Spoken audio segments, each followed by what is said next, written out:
खुशबू बनके महकेंगे वतन की मिट्टी में, शहीदों का लहू यूं ही बेकार नहीं जाएगा। भगत सिंह का नाम आते ही हमारे जहन में एक ऐसा नौजवान क्रांतिकारी उभरता है जिससे देश की आज़ादी के लिए हंसते हंसते अपनी जान कुर्बान कर दी। उनकी शहादत के पीछे कितनी परेशानी, त्याग और दर्द छिपा है ये बहुत कम लोग जानते हैं। कहानी है उस वीर की जिसने 23 साल की उम्र में अपने मौत को गले लगा लिया ताकि हम आज़ादी से सांस ले सकें। भगत सिंह की आखिरी रात की, उनकी माँ से हुई उस मुलाकात की जो आज भी हमें रुला देते हैं। मेरे प्यारे साथियों, सभी को स्वतंत्र भारत के पर्व की बहुत बहुत बधाइयाँ। 1931 के मार्च की उस एक रात की बात के साथ जब मात्र 23 साल का एक जवान स्वतंत्रता सेनानी जिसको अंग्रेज पकड़कर जेल ले जाते हैं। मैं हिजड़े की जिंदगी जीना नहीं चाहता। ए ला चल चल ला। कसूर सिर्फ इतना था कि वो भारत को आज़ाद करना चाहता था और अंग्रेज भारत को कभी आज़ाद होता हुआ नहीं देखना चाहते थे। जब इस 23 साल के नौजवान स्वतंत्रता सेनानी को आज़ादी के लिए, अपने देश के लिए लड़ने के जुर्म में अंग्रेज फांसी की सज़ा सुना देते हैं। फांसी के कुछ समय पहले इस युवा की मां मिलने के लिए जेल में आती है। मार्च 1931 की वो काली रात, उस रात चारों ओर अंधेरा, ज़रूरत से ज़्यादा ही गहरा काला था और उस रात में रोज की तुलना में बहुत ज़्यादा सन्नाटा था। लेकिन इस सन्नाटा के बीच जेल के भीतर एक कोने में बैठा एक माँ और उसके बेटे के बीच वो आखिरी बातचीत हो रही थी, वो आखिरी मुलाकात हो रही थी जो हिंदुस्तान के आने वाले दिनों में एक तूफान लाने वाली थी। और ये बातचीत सिर्फ शब्दों का आदान प्रदान नहीं था, बल्कि एक माँ की ममता और साहस और एक जवान बेटे के एक बलिदान के संकल्प की कहानी थी। माँ की आंख भरी हुई थी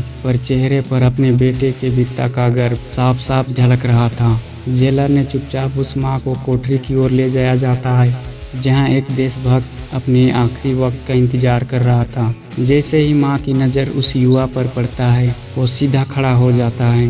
उसके चेहरे पर हल्की सी मुस्कान थी, वही मुस्कान जो तूफानों से भी नहीं डरा करती थी। माँ आप आ गई, मुझे पता था, वो बोला, मानो जैसे ये आखिरी मिलन उसकी ताकत बन गया हो। माँ ने कांपते हाथों से उसके चेहरे को छुपा लिया, जैसे हर लम्हा हर रेखा अपनी यादों में समेट लेती है। आंखें नम थी पर जुबां पर सवाल, बेटा तेरे बिना ये दुनिया कैसे चलेगी, कौन पुकारेगा मुझे माँ। वो नौजवान धीरे से माँ के पास आकर बैठ गया, उनके हाथों में अपने हाथ को लिया और बोला, माँ अगर मैं नहीं जाऊँगा तो शायद ये देश कभी जाएगी ही नहीं। मेरा जाना सिर्फ मेरा अंत नहीं है, ये एक शुरुआत है, आज़ादी की शुरुआत। माँ की आंसू फिर से भरे आते हैं पर इस बार वो आंसू दुख के नहीं थे बल्कि बलिदान के थे।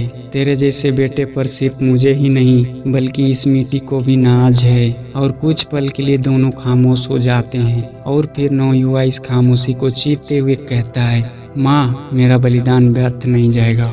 मैंने देश के लिए जीने मरने की कस्में खाई हैं। मैं उन लाखों लोगों के लिए मर रहा हूँ जो स्वतंत्रता की राह देख रहे हैं। मेरा बलिदान एक दिन इस देश को आज़ाद करेगा और मुझे खोने का फिक्र तुम मत करना माँ, क्योंकि अगर आज मैं एक भगत सिंह दे दूंगा ना तो इस देश में हजारों भगत सिंह, लाखों भगत सिंह पैदा होंगे जिसमें तेरे इस बेटे की छवि होगी। इसलिए माँ मेरा बलिदान बेकार नहीं जाएगा। लिखने वालों ने क्या खूब लिखा है, शहीदों की चिताओं पर लगेंगे हर वर्ष मेले और वतन पर मरने वालों का यही बाकी निशान होगी। 23 साल के भगत सिंह को हंसते हंसते फांसी पर चढ़ जाना मंजूर था पर उन्होंने कभी गुलामी में जीना कबूल नहीं किया। ऐसे कई नाम हैं इतिहास में, सुखदेव राजगुरु, मंगल पांडे, राम प्रसाद बिस्मिल, अशफाक उल्लाह खान, ठाकुर रोशन सिंह, कुटेश्वर दत्त, महात्मा गांधी, सत्येंद्रनाथ बोस, सुभाष चंद्र बोस, चंद्रशेखर आजाद, बाल गंगाधर तिलक, गोपाल कृष्ण गोखले।